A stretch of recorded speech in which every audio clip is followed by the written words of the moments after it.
खटीमा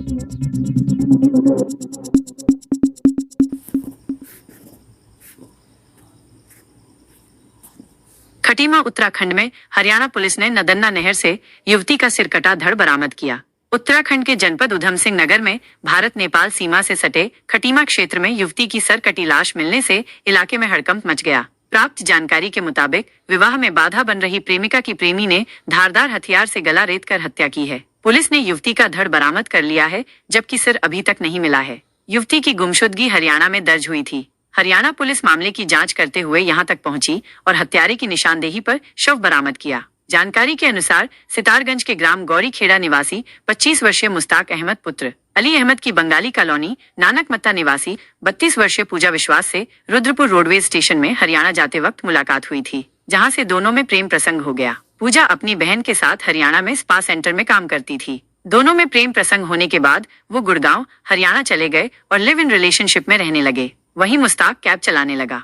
इसी बीच मुस्ताक अपने घर आया और नवंबर 2024 में दूसरी महिला से शादी कर ली। लिव इन रिलेशनशिप में रह रही पूजा को जब पता चला कि मुस्ताक ने दूसरी शादी कर ली है, तो वो उसके घर पहुंची और उसने शादी का विरोध किया, तो मामले में पंचायत भी हुई। इसके बाद मुस्ताक लिव इन रिलेशनशिप में रह रही पूजा को इस्लाम नगर खटीमा में अपने बहन के घर लेकर आया। 16 नवंबर 2024 को वो पूजा को नदन्ना काली पुलिया अंडरपास नहर के पास ले गया, जहां उसने उसकी गला काटकर हत्या कर दी और धड़ को चादर में लपेटकर तथा सिर को कट्टे में डालकर नहर में फेंक दिया। पूजा की छोटी बहन पूर्मिला ने जब बहन के कई दिनों तक न आने पर अपने परिजनों को बताया, तो परिजनों ने उसे बताया कि वो इधर नहीं है। इस पर युवती के परिजनों ने सितारगंज कोतवाली में पुत्री के लापता होने की सूचना दी, लेकिन गुमशुदगी दर्ज नहीं की गई। स्पा सेंटर में काम कर रही उसकी बहन पूर्मिला ने 19 दिसंबर 2024 को गुड़गांव सेक्टर 3 हरियाणा थाने में बहन की गुमशुदगी दर्ज कराई। हरियाणा पुलिस ने मामले की जांच करते हुए लिव इन रिलेशनशिप में रह रहे मुस्ताक को बुधवार को पूछताछ के लिए हिरासत में ले लिया। मामले की जांच पड़ताल करते हुए हरियाणा पुलिस मुस्ताक को सितारगंज से खटीमा थाने लेकर आई,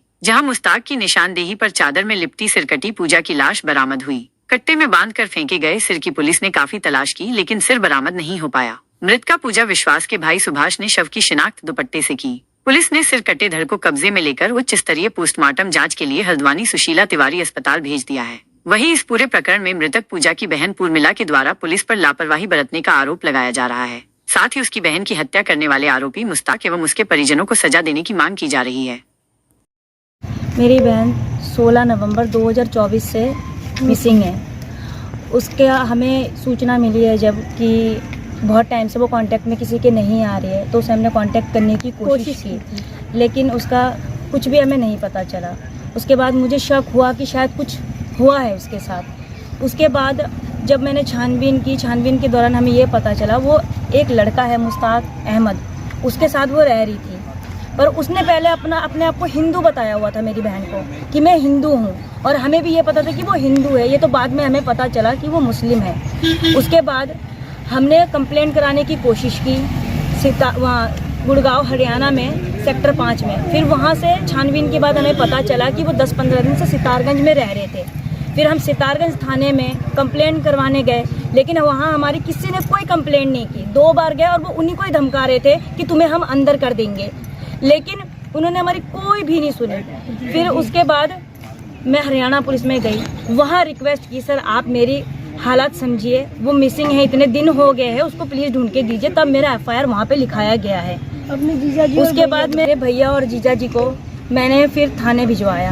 उन्होंने उनको भी धमकाया कि यहाँ पे नहीं होगा कुछ भी, आप लोग यहाँ से जाओ, नहीं तो आप लोगों को भी हम अंदर कर देंगे। उसके बाद हरियाणा में मेरी रिपोर्ट जो दर्ज हुई है, उसके बाद जब छानबीन करना शुरू हुआ, हम यहाँ आए। उसकी फैमिली भी, पूरे फैमिली इन्वॉल्व है उसकी छुप के उसके मर्डर के बाद उसकी दूसरी शादी करवाई गई है। और पुलिस को हमें गुमराह करती रही है लोग कि गुमराह, बस हमें नहीं पता जी, हमें नहीं पता जी। उसके बाद आज छानबीन के दौरान आज 6 महीने बाद उसकी डेड बॉडी इस हालत में मिली है, जिसका गला बिल्कुल काट के अलग करके उसको इतनी बुरी तरीके से उसको मार के फेंक रखा है। और ये सब लापरवाही सिर्फ सितारगंज पुलिस की है, जिन्होंने हमारी कोई नहीं सुनी। अगर 6 महीने पहले उन्होंने हमारी सुनी हुई होती तो वो डेड बॉडी आज हमें ऐसे नहीं मिलती। देखने लायक तो छोड़ते। इन्वेस्ट करूंगी, उसको फांसी की बस सजा होनी चाहिए, उसे किसी हाल में नहीं छोड़ना चाहिए। उसकी पूरी फैमिली को भी सजा मिलनी चाहिए, जैसे उसने हालत की है मेरी बहन की, उसे प्लीज फांसी दो। कल देर शाम पुलिस द्वारा नागरिक चिकित्सालय खटीमा में एक शव को लाया गया, जो कि उनके द्वारा बताया गया कि 5 से 6 माह पुराना है। उक्त शव को उनके द्वारा कब्जे में रख के पंचनामा किया गया और पोस्टमार्टम की फॉर्मेलिटी के लिए नागरिक चिकित्सालय में लाया गया। चूँकि ये काफ़ी दिन पुराना मामला है, तो इसमें फॉरेंसिक एक्सपर्ट की राय अनिवार्य होती है, जिसके लिए इस शव को पुलिस के द्वारा सुशीला तिवारी हल्द्वानी के लिए भिजवाया गया।